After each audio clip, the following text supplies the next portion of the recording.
Il est parvenu à se faufiler, glissant comme une anguille, furtif comme une souris. Là, vers le champ où la pluie fait des blessures d'eau sale entre les sillons triturés. À moins qu'il ne soit blotti à l'abri d'un corps, celui de la femme à la cheville tordue par exemple, à la cheville bizarrement tordue et bleue, et aux cheveux à peine plus clairs que ceux de Rénie. J'expire lentement. Je ne dois pas penser. Je dois chasser de mon esprit le visage semé de taches de rousseur de Rénie. Alors, j'expire encore, m'appliquant à épauler. Mais je ne vois rien. Tout est calme. Si calme que le visage de Rénie s'obstine à revenir de la nuit de ma tête avec sa petite moue triste.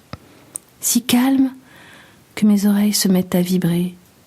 Si calme que l'essaim bourdonnant du silence rend muets mes camarades qui remontent avec méthode la colonne des corps mitraillés. Ils tirent sur ceux qui gémissent encore, s'y reprenant parfois à 2 reprises pour appuyer sur la gâchette. Comme mon copain Dieter, déjà ivre. On ne peut pas lui en vouloir. Il a perdu sa fille dans le bombardement de son école le mois dernier. Et il n'a plus de nouvelles de sa femme. Comme moi de Rénie.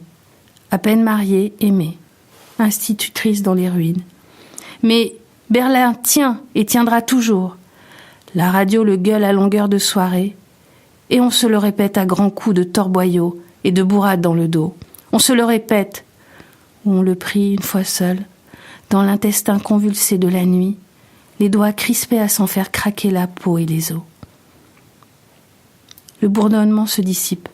Je me reprends. Mais je ne le vois toujours pas.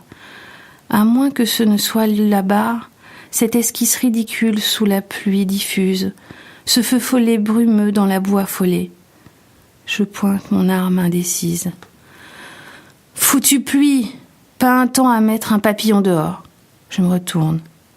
Dieter est à côté de moi. La voix pâteuse m'est posée, le MP40 au bout de son bras ballant.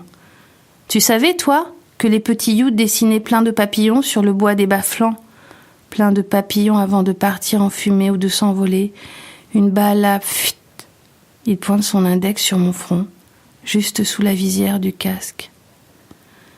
Laissant retomber son bras, il lève son visage sans expression vers le ciel blanc à force de pluie. Les gouttes lui crépitent sur les yeux avant de rouler le long de ses joues en filets sinuants et crasseux. Le papillon de l'âme.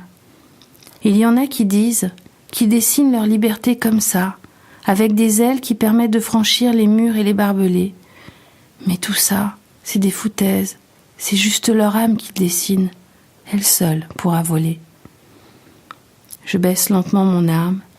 Le visage de Rénie flotte immense dans les traits de l'averse.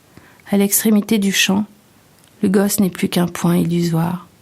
À vous de voir si vous l'attrapez avec un filet à papillon ou si vous la laissez s'envoler.